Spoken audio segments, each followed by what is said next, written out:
What if your thyroid issues, fatigue, or autoimmune flare ups weren't random, but actually the result of years of nutritional gaps, chronic stress, or endocrine disruption?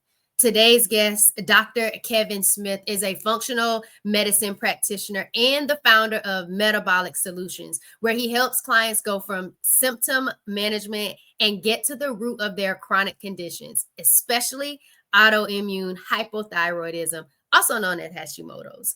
His journey began with chiropractic care, but after seeing waves of clients with mysterious, unexplainable symptoms, everything from gut issues to insulin resistance, he sought advanced education in functional medicine. His mission is simple: prevent unnecessary surgery and medication by helping people address what's really going on.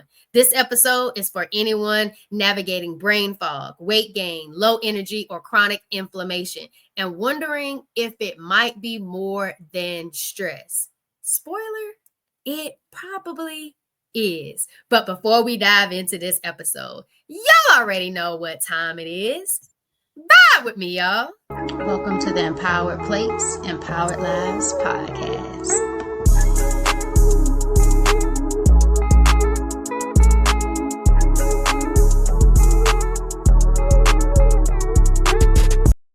Y'all, welcome back to another episode of the Empowered Plates, Empowered Lives podcast, the safe space where survival mode ends and your healing journey begins. So if you've been pushing through pain, fatigue, bloating, or hormone chaos, I want you to know your body isn't broken, it's speaking. It's your Healthy Habits and Lifestyle Coach Jovonnie. Welcome to the Good Vibe Studio, Dr. Kevin. Hi, Giovanni. How are you? Good. How you feeling, sir? I'm feeling great. Thank you for having me. It's an honor to be here tonight. Yes, sir. Dr. Kevin, you started as a chiropractor, but something shifted in your practice. What made you realize that you needed to look beyond spinal care and into metabolic root causes? Okay, so if I can take the listeners back to 2001, when I first started my practice, I graduated from chiropractic school. I had people coming to see me for back pain, neck pain, headaches, and migraines, the typical stuff that you normally go to a chiropractor for. And I was treating people, and word was getting around, and my practice was growing. But every once in a while, people would come in with some kind of a problem that I had no idea how to help them.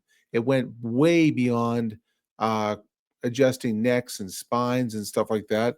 And I started to ask the question, what can I do to help these people? And that set the stage for the beginning of my journey into learning about clinical nutrition. And then eventually I started attending seminars and reading books and trying to get educated about this kind of stuff. And that led one thing to another and eventually led me to functional medicine, which is what I kind of do right now. So I have about 25 years of experience treating all kinds of metabolic issues.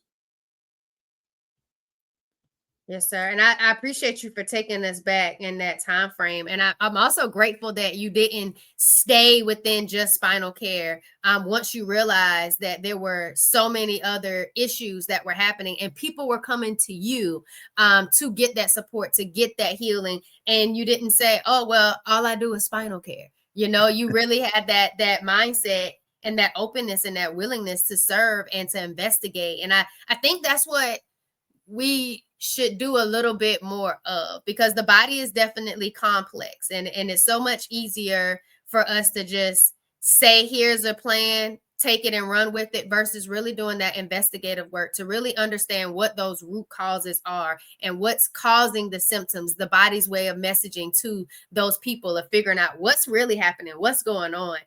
You talked about going to clinical seminars, reading different books, and now 25 years in functional medicine and really helping people beyond just spinal care, but holistically. Just off the top of your head, because I'm just curious, what's your top book that just really opened your mind and said, you know what, everyone should read this book. This will be a life-changing experience if they just opened this up and understood a little bit more about life in their body? That's a great question. I think that the book that was written by Datis Karazian about why do I still have thyroid symptoms kind of opened my eyes to some of the possibilities and some of the things that have to occur to get people well. I mean, there's been a lot of different books that have been very meaningful along the way, a lot of boring medical textbooks, stuff like that, would definitely put your listeners to sleep. But I try to treat people neurologically and metabolically. And the neurological thing, that's the chiropractic. I mean, there are some people that are still going to need an adjustment to clear out nerve interference or bones that are pressing on a nerve and causing pain or causing headaches or causing numbness and tingling or balance problems. But people that have low energy, people that have weight gain, even with diet and exercise, or people that have GI problems, either with poor absorption or with abnormal bowel transit times, causing diarrhea or constipation, or they just feel blah. They feel like there's no energy for work and for play, and they need help. Um, I think, well, I'm I'm not anti-medicine. I'm not anti-physician. I believe that there's a time and a place for all healing. But that being said, I believe that as a people, we are over medicated. And my mission is to try to help as many people as divinely possible to try to get better, not just mask their symptoms with a chemical, but to actually address the root cause of the problems to get them absolutely better. Yes, sir. You said something powerful before, and it was like, if you want to know how strong your immune system is, wait until it turns on you. Can you unpack that for those who might not realize they're dealing with autoimmunity? Okay, sure. So the immune system is your body's defense system, and it's supposed to be protecting you against a bacterial infection or viruses or a parasite. It's your white blood cells that go through your circulation around your body and clean up the mess and try to protect you. But every once in a while something happens, and this system, this defense system starts attacking and destroying your own body. And that's called autoimmunity. Auto meaning self, and immunity meaning your immune system. So there's a lot of different places that it can take place. Um, when the immune system attacks and destroys the thyroid gland in your neck, that's called Hashimoto's disease. And it's one of the most common types of autoimmune diseases that we know about. Other types of autoimmune disease include attacks on the joints in your hands or in your spine, and that's called rheumatoid arthritis. If the attack is in the lung fields, that's called sarcoidosis. If it attacks the brain itself, that's called multiple sclerosis. If it affects the large intestine, that's called Crohn's disease. And so the short of the matter is that there's over 100 different autoimmune diseases that have been identified by researchers. And it's anytime that somebody comes in office and they have some weird, unexplainable disease that doesn't show up on traditional lab tests, it's most likely it's autoimmune. And there's a couple things that are really interesting about autoimmune disease. First of all, anybody that tells you that they can cure autoimmune disease is lying to you. You cannot cure it. It's part of your genetic blueprint for the rest of your life. And the second thing is that we want to find out, well, what caused this? What caused this to happen? Are you born with it? Do you develop it along the way? What could be triggering this issue? And that's a part of a lot of debate among researchers. They don't really know what causes autoimmune disease. It could be is it genetic? Is it due to lifestyle? Is it due to environmental toxicity? Is it due to eating certain foods that cause a lot of inflammation? They don't really know. But the current theory that's going around right now is that it's mostly due to a life event, like the birth of a child, a marriage, the death of a parent, the death of a spouse, a big move, maybe a career change, something that causes a lot of stress in your body, and that's really the only explanation that they have that really makes a lot of sense. And another thing that's really interesting about autoimmune disease is that it's kind of like a schoolyard bully. If he's picking on kids over here, he's probably picking on kids in other places too. So it's very, very common for people that have an autoimmune attack in one part of their body to have other areas of involvement as well. So if it affects the thyroid gland, that affects your body's energy, and it can also affect your gut or your skin or the brain or anything, anything, any part of your body can be affected by this.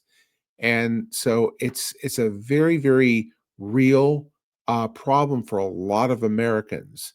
And there's currently no drug that can fix this. The medical community uses certain medications to suppress your immune system, and that usually comes in the form of a steroid. But that also comes with a whole host of side effects. And so I think that the better idea is to identify where it's coming from and try to contain it so we can put it into remission. Well, you can't flip it off like turning off a switch in the room. You can dim it down, the kind of like a dimmer switch that you have to go into your chandelier in your dining room and turn down the electricity and put it into remission so that it can no longer cause mischief. It can no longer take over your life. Thank you for breaking that down, Dr. Kevin. Took some real good notes about it. And something that really stood out was I'm grateful that you told us what it looks like in different areas of the body, from in the joints, being rheumatoid arthritis, to the lungs, sarcoidosis, to I think, was it the spinal cord, the brain? Was that MS? That's what MS. MS is an Okay. autoimmune disease. Exactly. And then the Crohn's disease. You just kind of really broke down, these are all autoimmune conditions. Where it's placed in the body, we've given it a name. Right. And then I never knew that. We've heard things that say they can't be cured, and I'm really glad that you gave the analogy of, it might not be able to be cured, but it can be contained. It could be put in remission. It could dim a lot of the lights down on it, so it's not as big of an issue. You might get a flare up here or there, and so I'm glad that there's some hope for those who are experiencing these things, and to know that every day won't necessarily have to look this way when you're able to localize it, identify the roots of it, the triggers, to be able to do things differently, to put that in motion. But I also like that you gave an outside of body experience and kind of said life events are what's pretty much kind of causing or triggering the autoimmune disease, and that out of body experience then turns into what happens to the body by processing that life-changing event that has occurred. And so just being able to kind of navigate through all of that to see this leads to autoimmune conditions and issues, I kind of want to ask you, what do you believe are like the top root causes of autoimmune thyroid issues that are often missed in traditional medicine? Okay, so the where I start my search for these types of problems is in the gut. And when you eat a certain types of foods, mostly foods that contain a lot of gluten, that can cause damage to the cell walls of the small intestine. The small intestine is about 21 feet long, and that's where most of the absorption of nutrients takes place in the body. The macronutrients, which is the carbohydrates, proteins, and fats, as well as the micronutrients, your vitamins and minerals. And so the cell wall of the gut is they're composed of what's called enterocytes.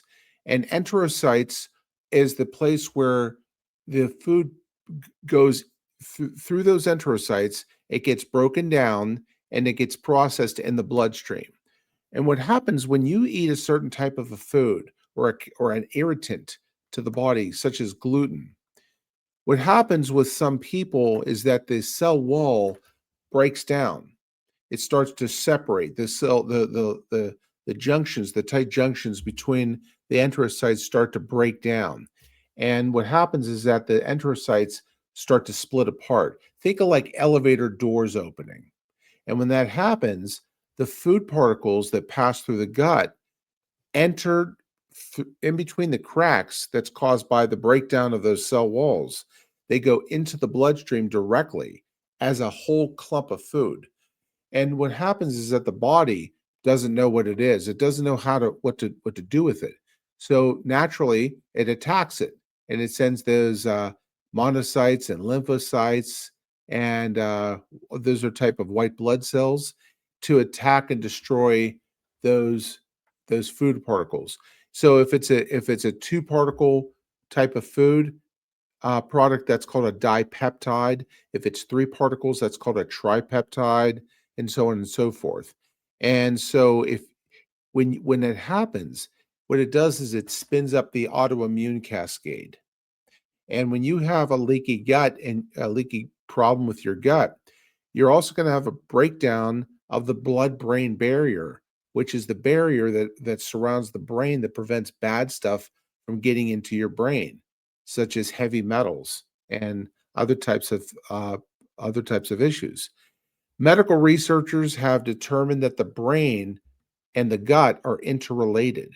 So if something is affecting the gut, it is going to affect the brain.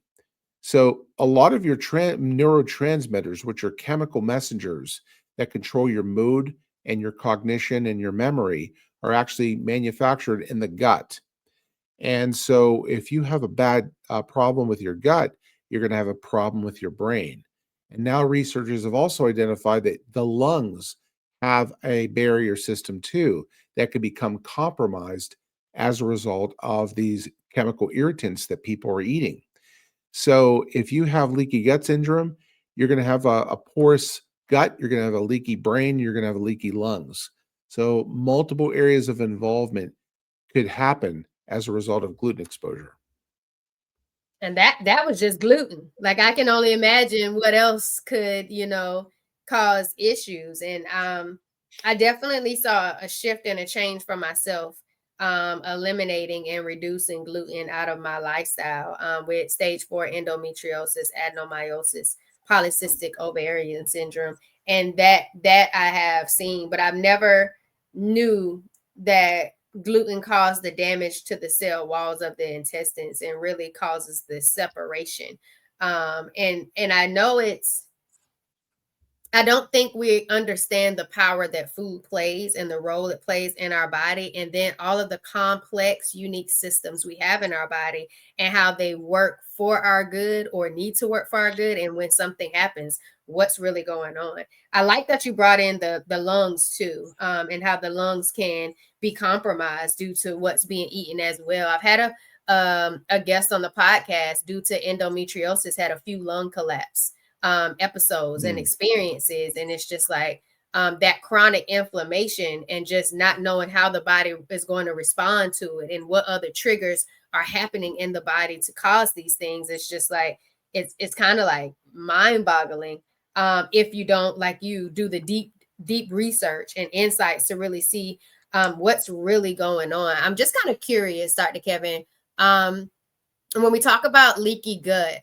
painful bowel movements were one of the symptoms that I ignored during my menstrual cycle before I even knew before I was diagnosed officially with endometriosis. Didn't even know what endometriosis was. And at the time of my surgery, they did find like chocolate cysts, endometriosis lesions and things like on my bowels, on my rectum, like, in so many different organs, fallopian tubes, ovaries, which allowed it to be stage 4 because it was spotted and seen and so spread out over so many different areas of my body. And it was just like, how do people know the difference from, let's say, a leaky gut to the endometriosis, painful bowel movements, to potentially bloody stool or painful bowel movements in that area? Like, when do we know it's a true gut issue versus it being the brain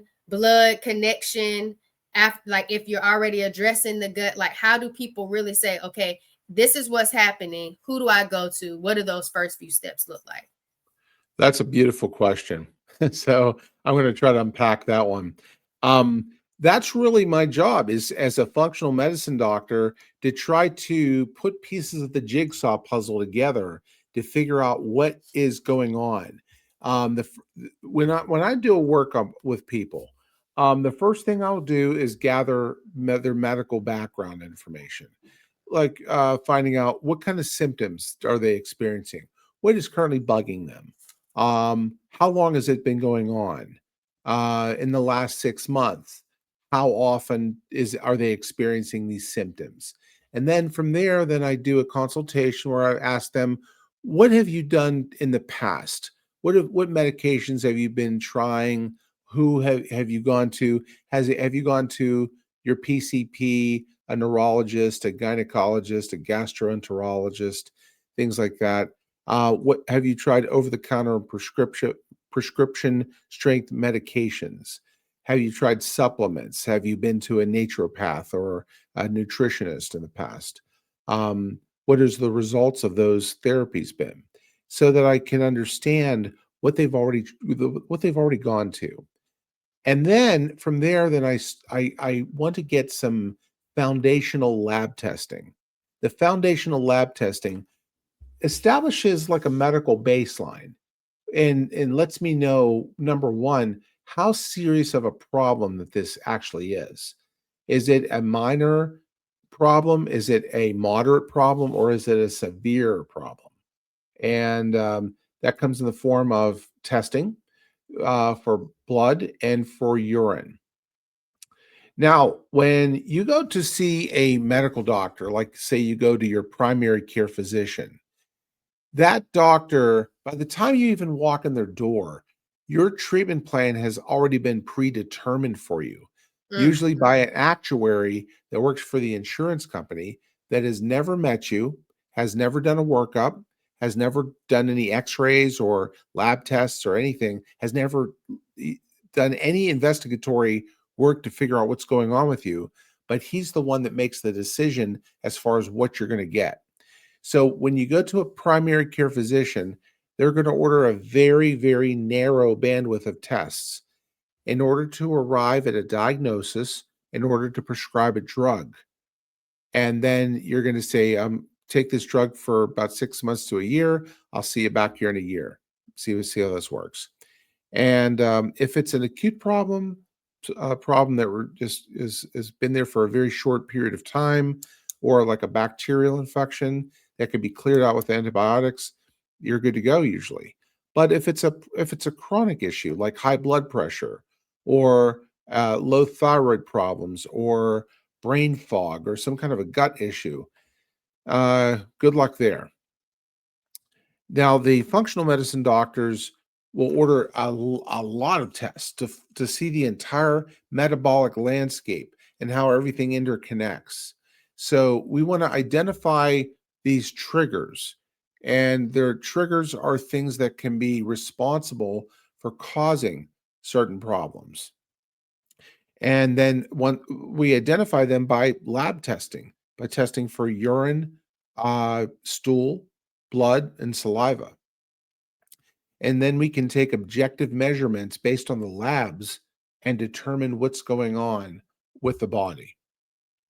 So when I prescribe supplements, it's not based on guesswork. It's based on objective clinical testing. Then say, this is where you are. This is what's normal. Can you see that you're out of balance? Can you see that you're not normal?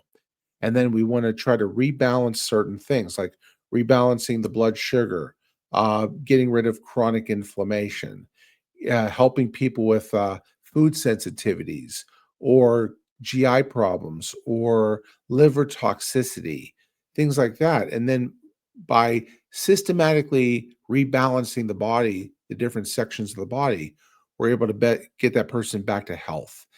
Not just about their symptom relief, about correcting the root cause of what's driving their problems. And that's my method. I like that you took us down that route and I didn't have to ask the question because I was going to give you the assist so you can slam dunk it, Dr. Kevin, but you didn't even need me. You just drilled. I got the layup by myself. You did. You did. Because I wanted you to get to that part about the lab testing and what that looks like. Something I didn't understand or know that was an aha for me. And I don't know if it is for anybody that's listening right now, was about the treatment plan already being predetermined prior to you even getting in there, having the conversations, giving the insight to the doctor. And so that to me was an aha kind of moment. But I love that you said, you talked about the symptoms, how long, how often. And I'm saying these because one, I took the notes, but I want the listeners to know what information they should be taking to their medical professionals or their healthcare professionals to get the help. What does that journaling of your experiences look like? So you have the data so you can best advocate for yourself. So the symptoms, how long, how often, and then two, what have you done already in the past? Who have you already have seen? What medications have you taken? What supplements have you been exposed to that you've tried? Have you seen any results? Did anything work for a short amount of time or a long time? What did that really look like? So then that way you're able to do that foundational lab testing and get that medical baseline, not just from your blood, but also for urine. And I've had several people talk about their experience with functional medicine doctors, naturopathics, integrative specialists, and knowing that the panel is so much larger when they're able to go see those types of healthcare providers, medical professionals, versus your traditional medical professionals that get your labs done. And so I love it because it's such an investigative approach and it makes it so personalized as if you truly matter.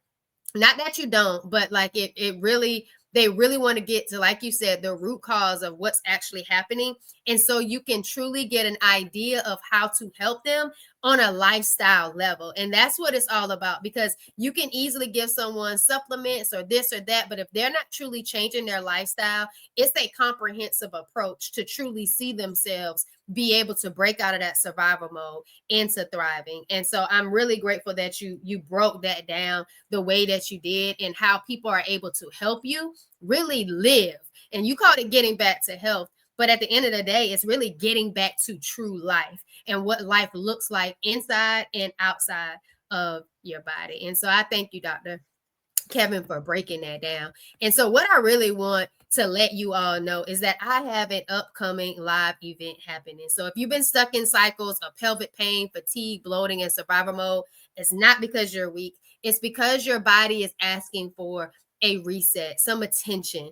And so in my upcoming live event, 5 costly mistakes keeping you stuck in pelvic pain and fatigue and how to break free naturally, I'll reveal the exact shifts that move you from hormonal chaos and inflammation into clarity, energy, and calm. This is where the guessing ends and your healing begins. So head to the show notes and register for the upcoming training. So Dr. Kevin, we talked about the lab testing, but you also have this no nonsense nutrition philosophy. Fried foods, processed foods, and more than 5 ingredients in a product, you just need to leave it alone. Why is this so foundational for healing the thyroid and calming the immune system?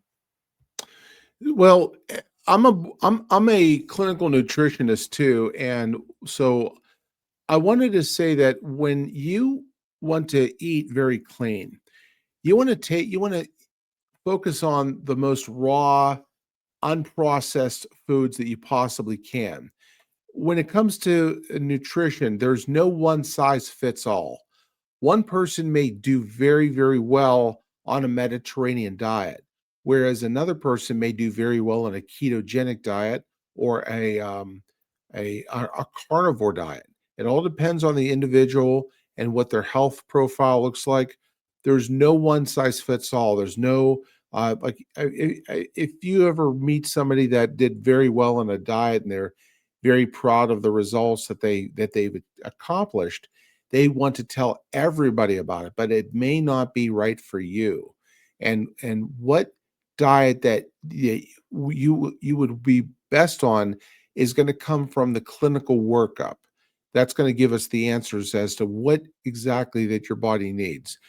I generally tell people to stay away from heavily processed foods, foods that have a lot of artificial ingredients, artificial colors, sweeteners, and additives, because they're very, very hard to process and break down. And they typically don't have a lot of excellent nutritional value. Fruits, vegetables, lean meats, things like that. Those are the staples that you want to focus on. I always tell people jokingly that if it's a plant, eat it. If it's made in a plant, don't eat it. So, but instead of drinking Mountain Dew and eating a bag of Doritos for lunch, how about a salad? How about some raw materials? It used to be that when I was growing up back in the 70s, that was just considered food. Nowadays, it's considered health food. So, but getting back real quick to the thyroid lab testing, one of the things that's very, very interesting about what medical doctors do is they will order a lab panel that consists of one test, a TSH. That means thyroid stimulating hormone. That's a chemical produced by your pancreas gland. And maybe they'll order a free T3 test if you ask nicely. When I order tests, I'll order 10 different thyroid tests. I'll order a thyroid stimulating hormone, a total T4, a free T4, a total T3, a free T3, a reverse T3, T3 uptake, TPO antibodies, antithyroglobulin antibodies, and a TSI. So because I'm more interested in seeing the entire metabolic landscape than just looking at one thing and just extrapolating everything from that one test. Now, the theory behind this is, well, the testing that they do today is virtually identical care to what happened in 1965. Now, the names of the tests have changed and the names of the medications that they'll give you has changed, but the actual method of treating hasn't changed at all. And about 17% of everybody that has low thyroid symptoms that is taking a drug like Synthroid, 17% are going to be helped. 83% will never be helped. That means that they could be taking Cytomel or levothyroxine or Tyrosint or whatever or a hormone replacement therapy may be out there. 83% of the time, it's not going to do you a lick of good. And that's because there are all these peripheral things that could be influencing the thyroid function. So the other thing that I want to make mention is that when I order these tests and I look at the lab report from, say, LabCorp, there's a printout on this lab test called a reference interval. And the reference interval is what they feel is the normal level for a particular lab marker. There's a low number and there's a high number. And if your score appears between the low number and the high number, they say you're doing okay. But there's another score that's called the functional normal. The functional normal is the sweet spot. That's where you ideally should be. It's right in the middle. And that is a very tight, less forgiving range. The reference interval that the labs publish is a very wide forgiving range. And it's based on a sick patient population. In other words, it's based on everybody that goes to the hospital for that particular area. And the functional range, or the lab ranges, change based on which lab that you go to, whether it's Quest Diagnostics or LabCorp, and it's also based on which city you're going to. Mm. So people in Pittsburgh could have different ranges than people in New York City, or people in Charlotte, or people in Orlando, or people in Atlanta, or Los Angeles, or Chicago, because those people that live in those areas may be exposed to different type of environmental factors which can influence these lab tests. So Mm. the functional range, that does not change. The functional range is based on a healthy patient population. So one of the questions I ask people, do you want to be compared to sick people or healthy people? And they always say, I want to be compared to healthy people. That's exactly right. So we color code the scores, and so I color code them green, yellow, and red. So if their score is outside of the lab range, that's red. That's they're in full blown pathology. We need to address that really quick. If they are in the green range, if they're in the functional range, that means they're exactly where they should be. But what if they're outside of the functional range and they're within the lab range, that area right there? Medical doctors would say, you're doing okay. We don't have to worry about that. But I colored that zone as yellow. So that means that they're moving in the wrong direction. They're outside of the functional range, but they're not quite in full-blown pathology yet. So using that model, I can figure out pathologies and problems long before the medical doctors can, because they're using a very loose, forgiving range of metrics. So I when we do an initial foundational lab testing, I create a color coded report for patients so that they don't have to learn complicated functional chemistry analysis. All they have to do is say, okay, the serum glucose is red. That means that I have a problem. The hemoglobin A1C is yellow, and the blood urea nitrogen test, that was green. So I'm doing okay with that. And then that way they can get an understanding about where exactly that they're at and what we need to do to help them. I appreciate that breakdown, Dr. Kevin, especially knowing the reference interval versus the functional normal and being compared to a healthy person or patient versus one that is sick and unhealthy. Like that insight for me, I had no idea. So I hope others are also finding that just as valuable when you're looking at your lab work, and to also understand normally they're ordering maybe one or two labs. When you go to a functional practitioner, they're ordering potentially 10 because they want to see the big picture. They want to see the, like you call it, the metabolic landscape, to truly get an understanding of where they could really go in regards to the direction of helping you heal and starting with the root.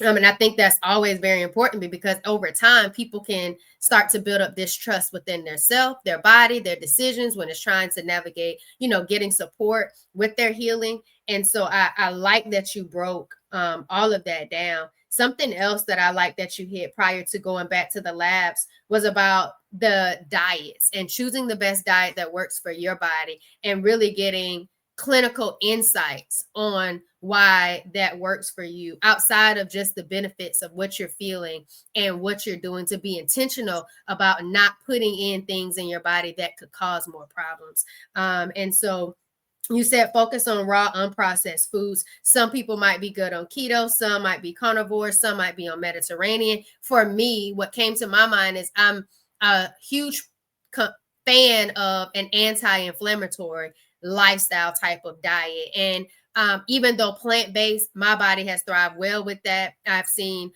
reduced pain, regular periods. I've been very energetic, full of energy. Like, I've been able to see a shift on a plant-based anti-inflammatory lifestyle, but I never tell people you just need to be plant-based. No, I like to tell them, you know what causes inflammation? sugar, high processed foods, dairy. And so I want them to be more aware of being mindful of what they're consuming and how their body responds to it. And if they start to see those changes, because they may not have a Dr. Kevin at their disposery to be able to get that biological makeup or markup to be able to then say, how should I truly be eating, when we know that there's some main factors that cause inflammation.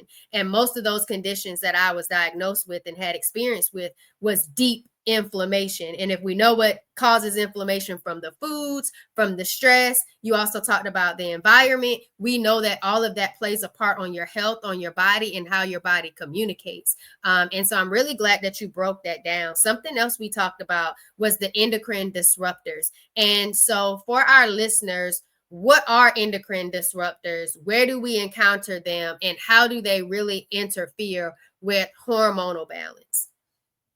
So endocrine disruptors could be chemical sensitivities, or they could be coming from cookware or plastics or something in the environment that alters your body's ability to produce normal hormone functions. So it could be the sex hormones, it could be estrogen, progesterone, testosterone. Remember, boys and girls make both, and they have to be in the correct amount for your age and for your gender.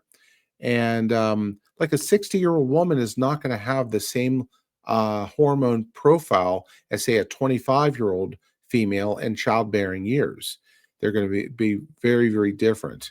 And how this comes into play, why this is important for a lot of people is, if let's say you're a woman and you guys want to start a family, but you don't have normal cycles because your hormones are out of balance. Maybe you're you're estrogen dominant. So maybe that causes infertility problems. Those things have to be corrected if you ever want to have a shot of starting a family.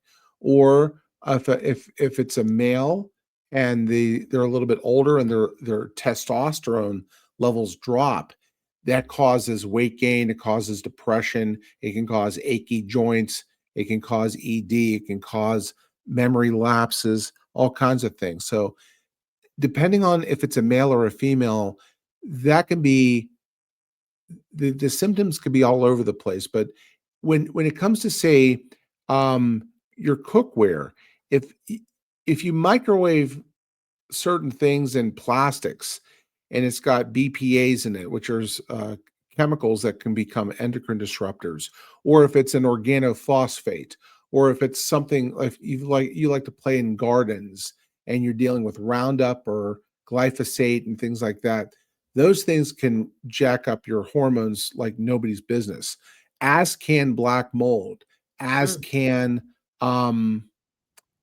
what was I going to say? It can mess with cortisol, which is a hormone that's produced by your adrenal glands. And when that happens, that causes brain fog, and it also causes belly fat production in a lot of people. So your weight, your body composition, your brain function, your cognition, those are all things that can be affected with compromised hormone function, which could be caused by endocrine disruptors, whether it's a pharmaceutical, or it's in the environment, or if it's in your cookware. Maybe something that you wouldn't even think of, like, say, your flooring in your home. If you get brand new carpeting, the formaldehyde and carpeting can become an endocrine disruptor. I wanted to go back a second and talk about I'll tell you a story about a woman that I treated. I had a 20-year-old woman come into my office with her mom. And when she was a youngster, all this stuff started. She had fibromyalgia. She could not sleep. She could not get a good night's sleep. She would have problems falling asleep or staying asleep, and that would wreck her day the next day because she was so tired. She was in constant pain, and nobody could figure out what's going on. She went to all these medical specialists. She went to gastroenterologists. She went to rheumatology. She went to pain management. She went to all these pediatricians. Um, the only thing that they knew what to do is just to throw drugs at her.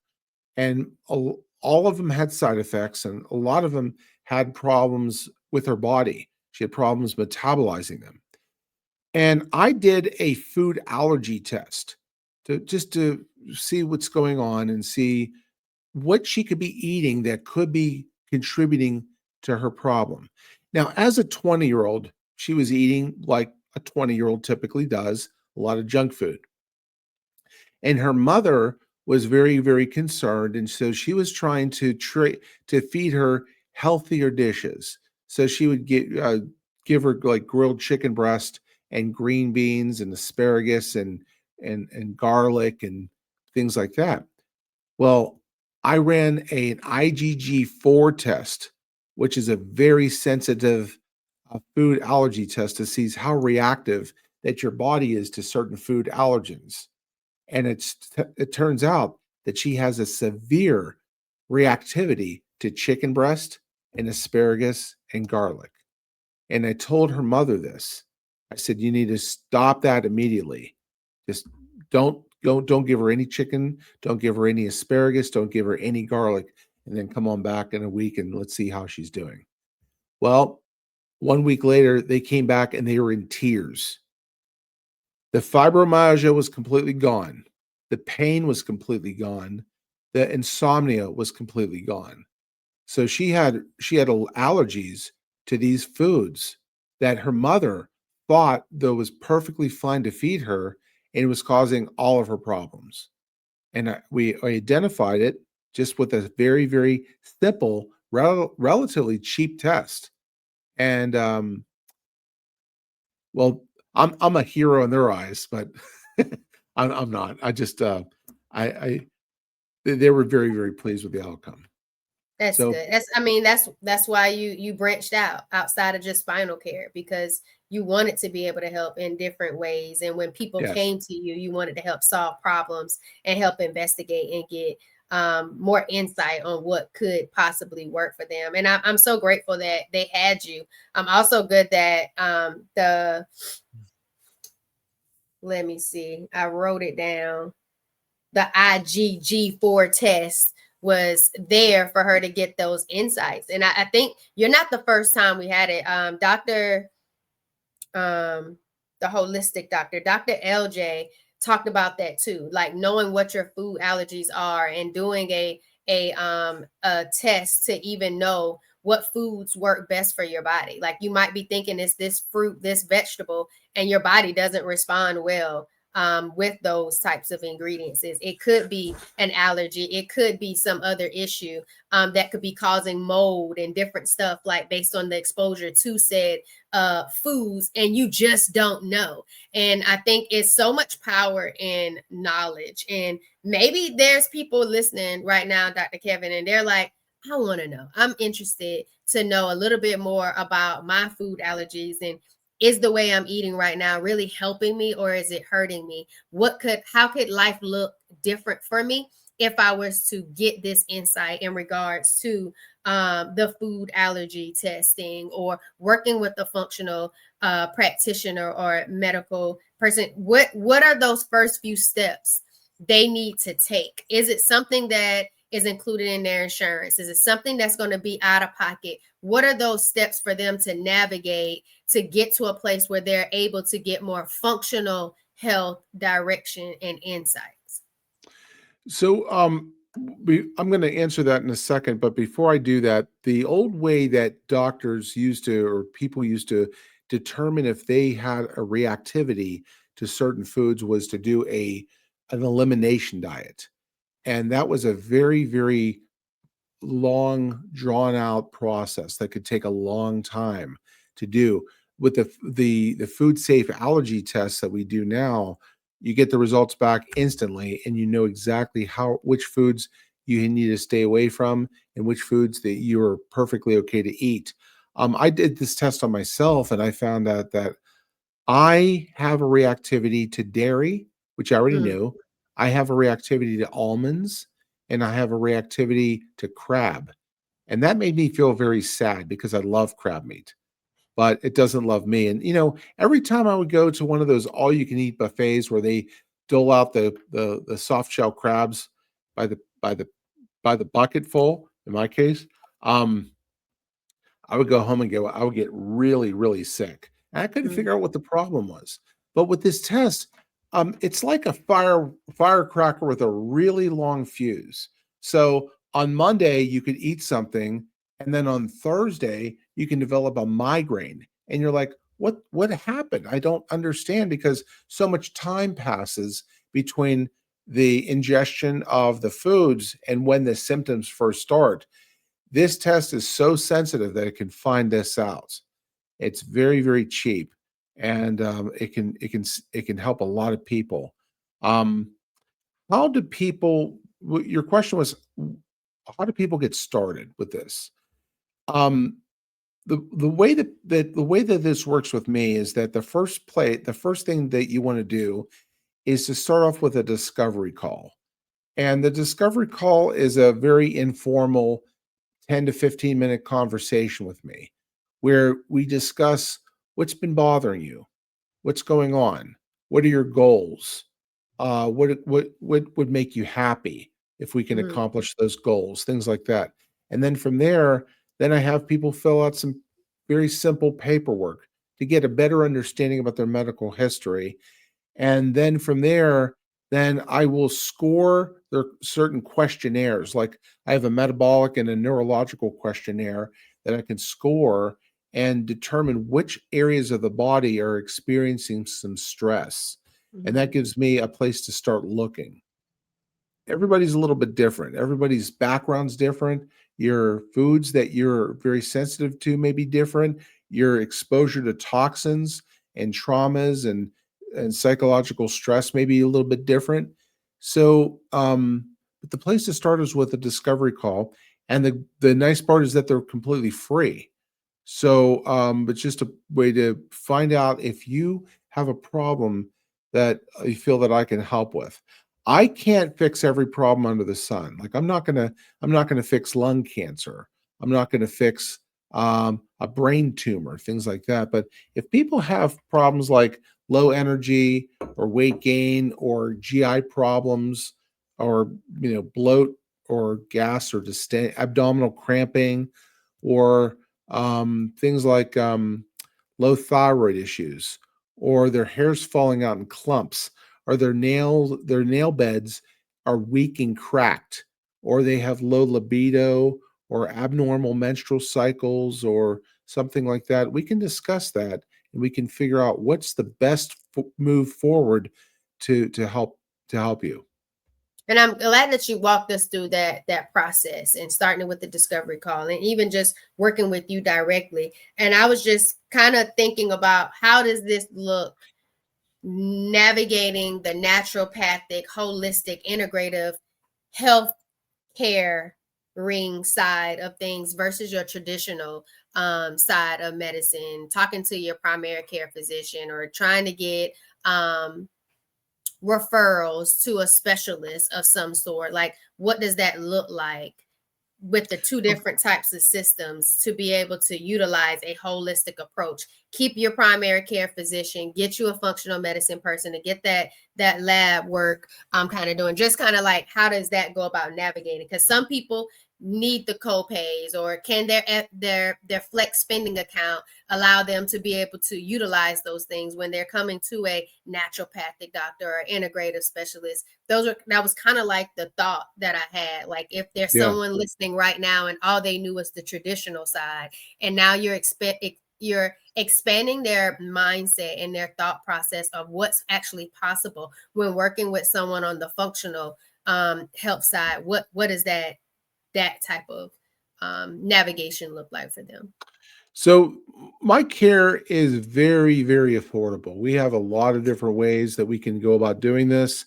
From yeah, we can you can pay for everything with your flex spending account or an HSA, absolutely. Um, but just keep in mind when it comes to traditional medicine, medical doctors that are trained in the United States, are the very best in the entire world Mm. at correcting acute problems or problems that require a heroic measure to save a life, like a heart attack or a stroke or a gunshot wound or a broken bone or a burn or something. They're phenomenal. They are the very best in the world. If I'm having a heart attack, I'm going straight to the hospital. I'm not going to go to a functional medicine doctor for that.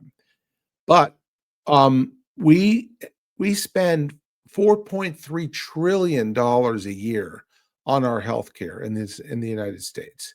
It's such a great amount of money. It's actually more money than the next 20 countries combined. Mm. And of that $4.3 trillion that we spend, 90 cents of every dollar that's spent on healthcare is spent on chronic problems, not acute problems. In other words, those are these things that have been with people for a long period of time. And medical doctors do not have a good track record with chronic issues, whether it's high blood pressure or type 2 diabetes or low thyroid. They don't cure that. They don't cure anything. They manage problems. And if you ever want to test that theory, if you have high blood pressure, just stop taking your medication for about a month and see what happens. It's going to go back up, right? So you're going to have it forever. That's not a cure. That's managing the problem in perpetuity. Where I'm more interested in looking at the root cause of what's driving the problem in the first place. That's the difference between a functional medicine doctor versus a allopathic physician. That's like your typical MD. That's just going to say, okay, well, you need to take this medication forever, the problem is that they add medications and they add medications and they add medications. The average patient that comes to my office, I look at all their drug lists, and the average one has taken about 7 drugs. Mm. 7 drugs. Now, the problem with that is that if you take one drug, it's been researched, there's all this published data on it. It's been through 3 different levels of FDA approval. It takes about 13 years of rigorous testing to take a drug to the market. But when you have drug 1 and drug 2 and you take them together, guess how much data is out there now for those drugs? 0. There's no data that tells you that if this drug and this drug are taken together, these are the side effects that are going to happen. So when people have drug 1, drug 2, drug 3, drug 4, drug 5, drug 6, drug 7, and drug 8, and they're all taking them, who knows what's going to happen? The most I've ever seen in my office, a guy came in with his drug list. It was a page and a half, single spaced typed from all the drugs he was in. He walked in like a zombie because he couldn't keep his head upright or his eyes open because he was just so wiped out from all these drugs. And it's not in my license to tell people to stop taking their drugs, so I don't do that. But what I do is I say, I'm gonna educate you about what the side effects could possibly be with all these different medications. You also want to talk to a pharmacist and get confirmation of this. And then, armed with that data, you want to have a conversation with your medical doctor. And a lot of people will ask me, well, what happens if I start to get better? What happens if my blood pressure naturally starts to come down? I start to lose weight. My thyroid starts to work again. What do I say to the guy?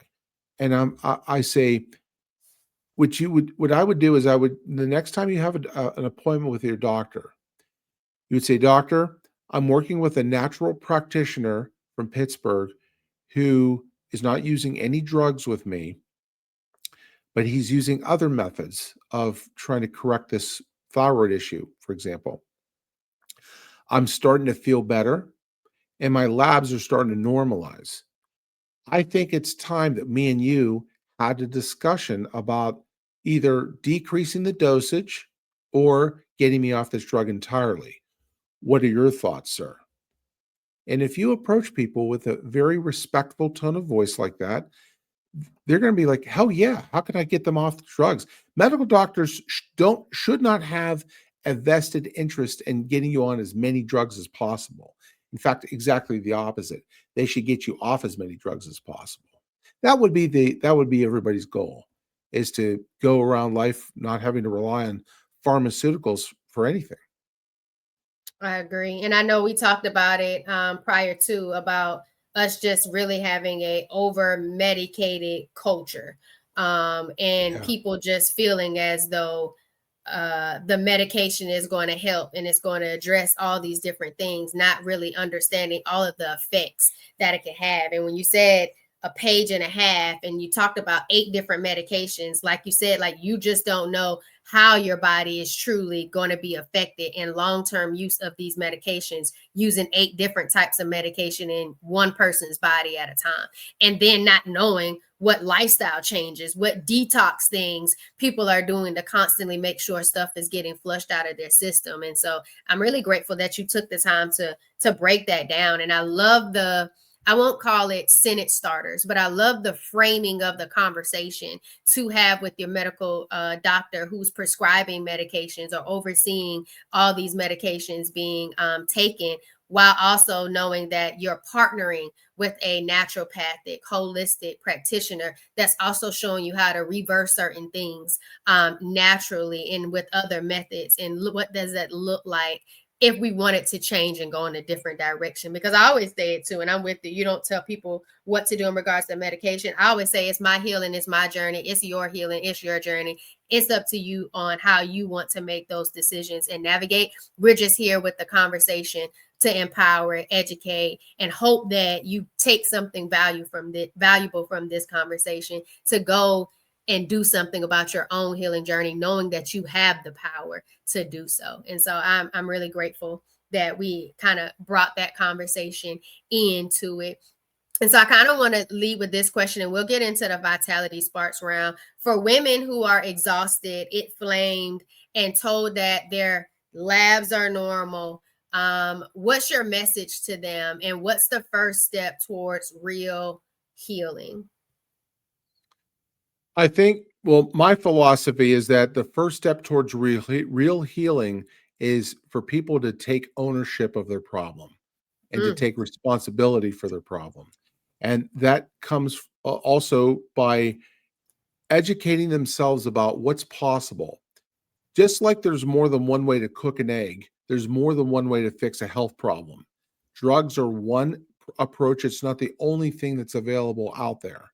So you if you've already tried medications and you're just not happy with where you're at with that, maybe it's time to start to explore other types of options, functional medicine being one of them.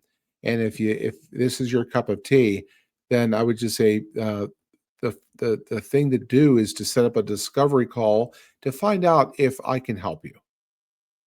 Yes, sir. That first step of real healing is owning the problem itself, and then 2, educating on what's possible. And I love that, because I feel like too many times people get in a victim mindset or feel like they're a victim of their body, and what's going on is going to always be what it is because that's the only thing they've experienced, versus really finding spaces to help themselves educate and be empowered on what's actually possible despite what they've only experienced thus far. And so owning the problem and then educating yourself on what's possible. So I love that, Dr. Kevin. Thank you. Yeah. So we're going to get into the Vitality Sparks round. So it's rapid fire, engaging, and powerful. So as fast as you can with these responses, and we'll get into the last questions. Here we go. What's one lifestyle change that almost always makes a difference for your patients?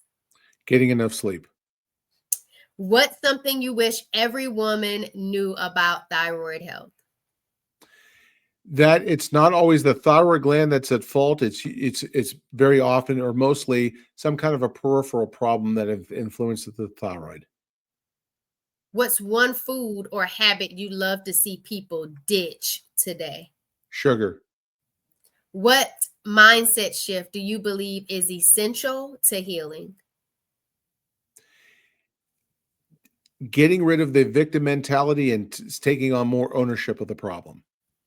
Finish this sentence. Real medicine is when everything else has failed, and it should be used as a last ditch resort, never as the first option. All right. So last two questions, Dr. Kevin. Give some insights for the girl dads, the father figures, the role models, the partners, the spouses, the brothers of those who are struggling with heavy periods, pelvic pain, bloating, fatigue, endometriosis, adenomyosis, fibroids, polycystic ovarian syndrome. How could they best be part of the healing journey and the support system of those experiencing those things? I think that empathy comes from education, and it comes from understanding the problem so that they can lend support. These girls are not. It's not always their fault, and so there's something that's going on that's causing this issue. And I think that people need to get better educated about what's going on so that they can be more helpful to their partner. Thank you. Empathy leads to education. I like it. Thank you. So last question. If you could have a meal with any historical figure, who would it be and what would you all eat? Well, my hero was my dad. He passed away in 1995, and I'd love to have another meal with him. I love it. You gonna tell us what y'all eat? Not crab. All right, Dr. Kevin, let everybody know where they can find you and connect with you. Okay, so the best place to get a hold of me or to learn more about my what I do is by going online to metabolicsolutions.net. That's .net, not .com. So metabolicsolutions.net. And from there, you can learn a little bit more about me and about what I do. And if you have a problem that you want some help with it, please feel free to book a discovery call, and I'd love to help you. Yes, sir. Thank you, Dr. Kevin, for this empowering conversation. Y'all, I just want you to remember this from this conversation. We don't guess, we test. And once we know the root cause, lifestyle becomes your most powerful medicine. Y'all, it's your Healthy Habits and Lifestyle Coach Jovonnie, host of the Empowered Plates, Empowered Lives podcast. Check the show notes for all good vibes and value to help you on your healing journey. But most importantly, thanks for vibing with me, y'all.